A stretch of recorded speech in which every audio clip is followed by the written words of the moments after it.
New Lands, by Charles Hoyfort, Part 1, Chapter 5c. We shall make some discoveries as we go along, and some of them will be worse thought of than others, but there is a discovery here that may be of interest. The secret of immortality, that there is a mortal resistance to everything, but that a thing that can keep on incorporating, or assimilating within itself, its own mortal resistances, will live forever.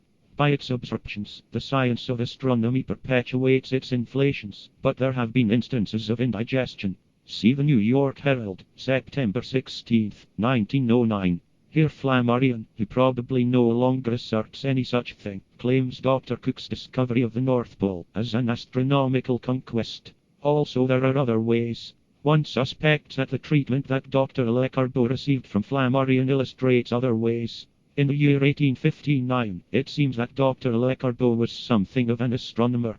It seems that as far back as that he may have known a planet when he saw one, because, in an interview, he convinced Leverrier that he did know a planet when he saw one. He had at least heard of the planet Venus, because in the year 1882 he published a paper upon indications that Venus has an atmosphere. Largely because of an observation, or an announcement of his, occurred the climax of Leverrier's fiascos. Prediction of an intramercurial planet that did not appear when it should appear. My suspicion is that astronomers pardonably, but frailly, had it in for Lecarbeau, and that in the year 1891 came an occurrence that one of them made an opportunity. Early in the year 1891, Dr. Lecarbeau announced that, upon the night of January 11, 1891, he had seen a new star.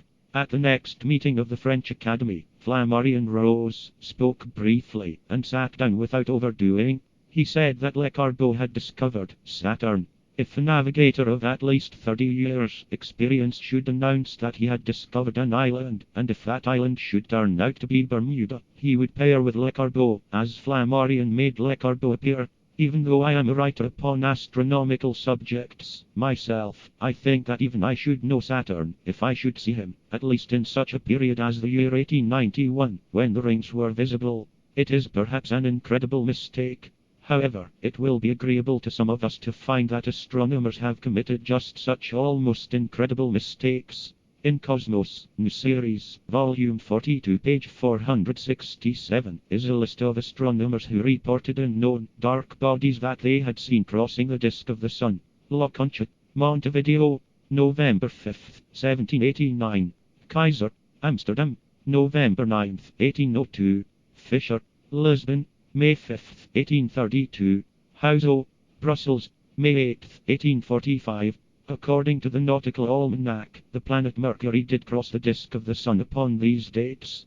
It is either that the Flammarions do so punish those who see the new and the undesired, or that astronomers do discover Saturn, and do not know Mercury when they see him, and that Buttle overlooked something when he wrote that only the science of history attracts inferior minds often not fit even for clergymen.